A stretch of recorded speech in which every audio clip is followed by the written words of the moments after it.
Waktu itu hari Senin ya kalau nggak salah, sekitar tanggal 4 atau 5 April 2020. Itu saya jaga malam.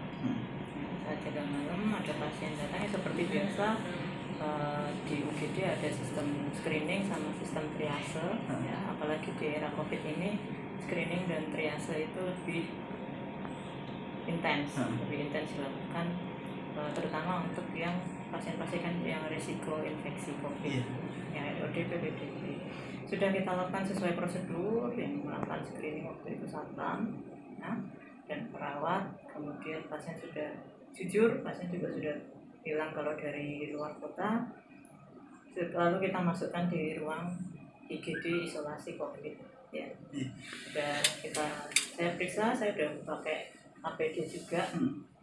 Tapi dan jarak periksa saya itu nggak nyampe 15 menit, mungkin hanya nggak nyampe ya 5 menitan. 5 menitan, tapi memang waktu itu kontaknya dekat sekali karena saya harus meriksa kan pasien keluhannya sesek. Pasien itu mengalami gagal ginjal sudah lama, yang sudah rutin cuci darahnya di Solo ya, di rumah sakit di Solo, yang mana waktu itu keluhannya datang itu sesak nafas, nggak ada demam, nggak ada batuk.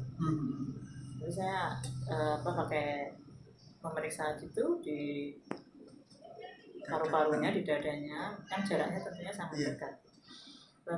Dan alat yang dipakai pun alat khusus ruang isolasi, jadi nggak keluar lagi kayak gitu.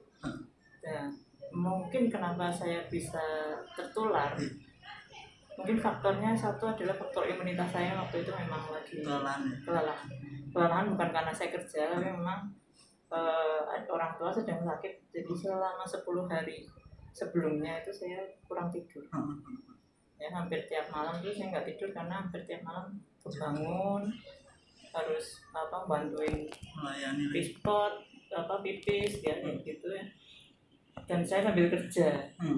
Jadinya mungkin memang agak kurang fit badannya. Dan selama ini saya biasanya olahraga, sepedaan rutin tiap hari. Tapi semenjak itu saya nggak pernah olahraga. Jadi memang daya tahan tubuh saya memang lagi kurang fit. Dan mungkin faktor yang kedua adalah faktor saat saya melepas APD itu, mungkin saya nggak ingat. Ya saya nggak ingat seperti apa karena memang situasi jaga malam dan ada pasien lagi waktu itu datang langsung 3. Saya mungkin lepasnya itu yang kurang hati-hati. Kemudian hari Selasa, Rabu saya masih berkegiatan biasa, saya rapat, saya bikin video promosi kesehatan juga tentang COVID juga ya. Kemudian hari Kamisnya saya masih jaga pagi itu, siangnya saya janji sama ibu saya nanti saya pulang. Begitu sampai rumah, biasanya saya nggak kayak gini kok, badan saya nggak enak gitu. Saya nggak merasa demam tapi lemes. Terus akhirnya saya di rumah ada alat termometer, saya cek itu suhunya 41,2. Pantesan saya nggak bisa berapa ya. Terus udah langsung semenjak itu langsung saya jaga jarak dengan keluarga.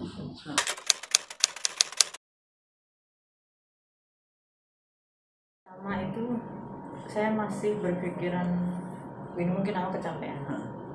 Jadi saya pakai istirahat, minum vitamin, minum obat turun panas, nggak turun tuh. Nah, kemudian setelah sampai tahu hasil lab dan sebagainya, oke, ini berarti aku kemungkinan besar memang kena COVID.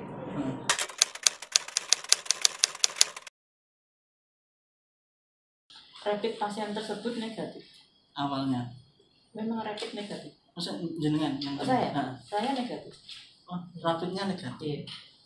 Ya, jadi karena saya tenaga medis ya, jadi walaupun itu pasien belum terdiagnosa COVID, kan belum jadi itu hasil swabnya dari pasien yang saya tangani waktu itu.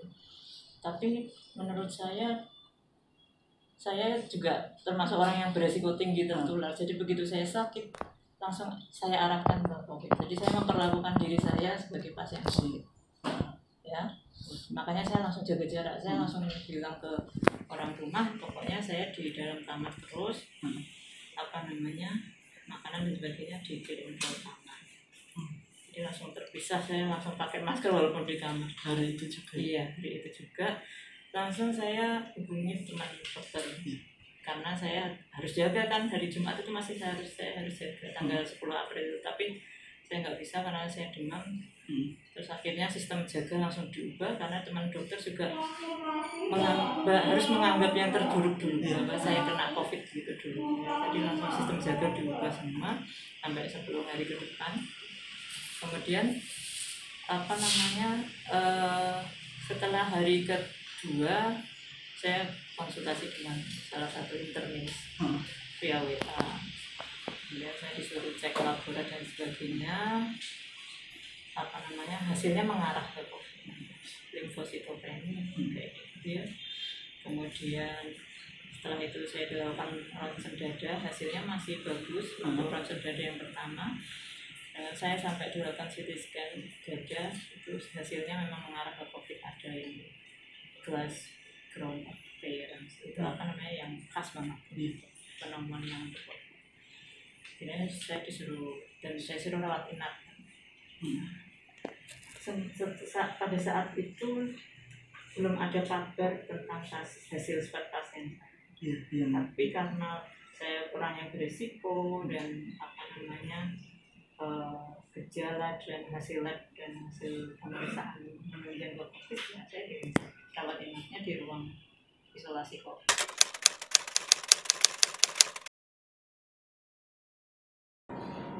Sempat fase sedih ya, yang namanya manusia ya, wajar sedih, sedikit agak marah ya, wajar. Marahnya itu bukan marah ke orang-orang, maksudnya marah, aku kan yang menolong, aku ini masa kok aku udah sesuai prosedur, masa jadi korbannya, dan kenapa aku harus sakit di tengah pandemi ini? Kan nggak enak, sakit di tengah pandemi itu nggak enak. Stigma adjustment itu kan pasti ada, nggak kayak sakit biasa. Coba zaman dulu sakit flu biasa dianggap biasa, masih bisa beraktivitas, bermain sama teman-teman. Kalau sekarang pasti udah beda.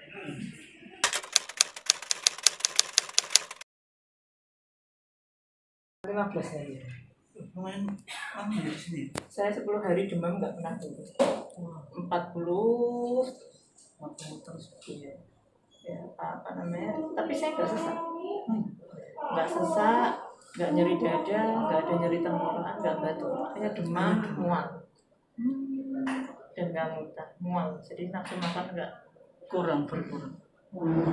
Makanan yang bisa masuk saat itu hanya buah-buahan, kurma, madu, sama ini makanan yang nggak berbumbu. Kalau yang terlalu berbumbu, mual.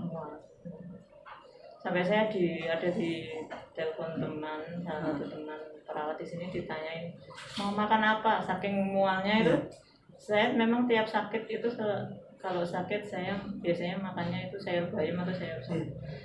Saya nggak malu, saya bilang saya minta tolong dibikinin sayur sop tanpa merica.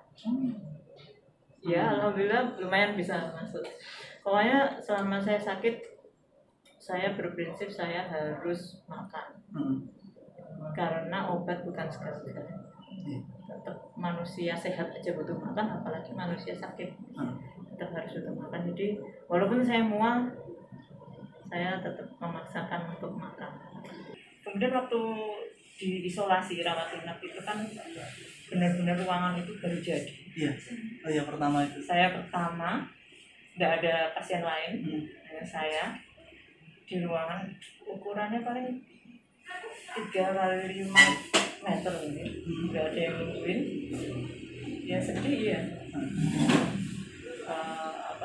Apalagi pas lagi masih demam, lemes, makan nggak ada yang ya. Tapi alhamdulillah support dari teman-teman ya. Berarti juga waktu itu dibawain speaker ini murotal untuk teman. Jadi tiap sore itu kan mulai sepi ya. Kalau siang masih banyak suara-suara ya. Kadang di telepon berat lewat iPhone ada suara tangga. Tapi kalau udah mulai sore malam itu kan mulai sepi. Saya nyalain murotalnya itu baca-baca. Tapi pas awal-awal masih lemes, nggak bisa sampai baca-baca gitu ya, paling cuma nyalain murotal itu tiduran gitu. Ya begitu badan udah mulai agak fit, demam udah mulai agak turun, mulai bisa sambil baca-baca.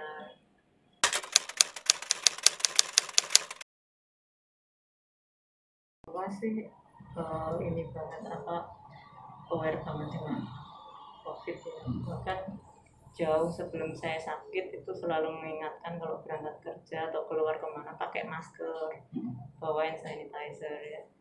Jadi ya kalau sedih memang iya mungkin orang tua, tapi saya tidak perlu untuk menjelaskan lagi saya ini begini. Mereka sudah paham tentang COVID dan resikonya yang terjadi pada tenaga kesehatan apa juga sudah paham. Jadi begitu saya sakit demam pun, begitu langsung saya bilang saya di dalam kamar terus, makanan taruh di kamar aja, nggak apa, mereka udah paham dan jaga jarak.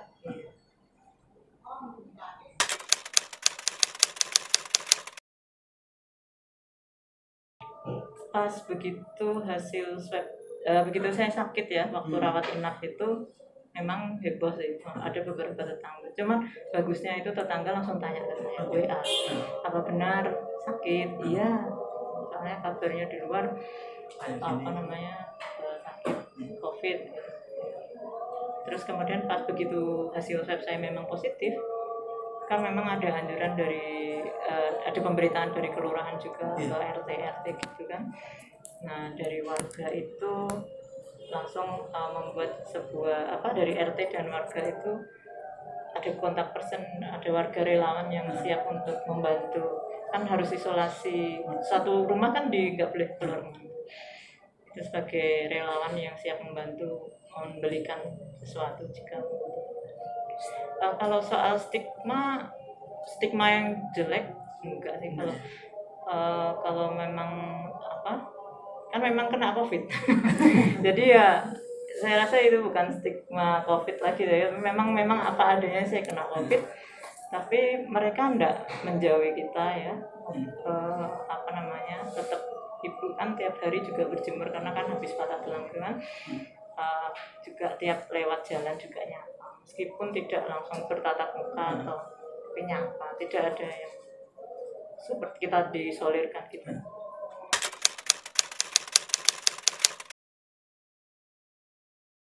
Kalau pas rawat inap tentunya memang ada obat dari dokter yang merawat saya ya, tentunya sesuai prosedur yang ada, sesuai prosedur panduan pelaksanaan COVID. Tapi selama saya menjalani isolasi mandiri itu, saya tetap melanjutkan anjuran untuk minum vitamin C. Selain itu juga madu, buah-buahan, susu. Kenapa harus susu? Karena susu itu susu yang terfortifikasi itu kan di dalamnya ada vitamin D. Vitamin D itu nanti di dalam tubuh itu juga sebagai imunomodulator. Imunomodulator itu meningkatkan jumlah sel imun. Jadi kenapa saya minum susu juga. Dan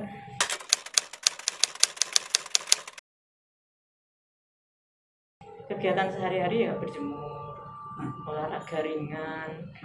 Karena di rumah yang nggak ada kegiatan ya yang bisa dilakukan ya dilakukan. Saya hanya bisanya bersih semua saya sapu, saya pel ya, itu tujuannya selain untuk kegiatan juga biar gerak.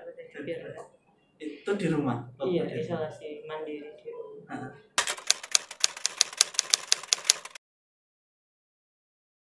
Secara global ya, ternyata kayak mesin komputer itu butuh restart ya, butuh skip. Kalau musik ya terkadang butuh di pause. Nah, manusia ternyata juga butuh skip, butuh restart, butuh pause dari kegiatan. Untuk apa? Satu, untuk lebih dekat ke Allah. Yang kedua, untuk lebih dekat dengan keluarga. Meskipun saya beda rumah, saya selama isolasi saya beda rumah dengan COVID. Saya di rumah sendiri ya. Iya, jadi komunikasi dengan orang tua video call. Saya di rumah sebelah. sebelah rumah saya itu ada kosong terus di situ. Tapi jadi lebih intens video call. Yang sebelumnya waktu kerja mungkin bisa dihitung video call bisa itu. Jadi dan dekat dengan keluarga di luar kota lebih intens komunikasi.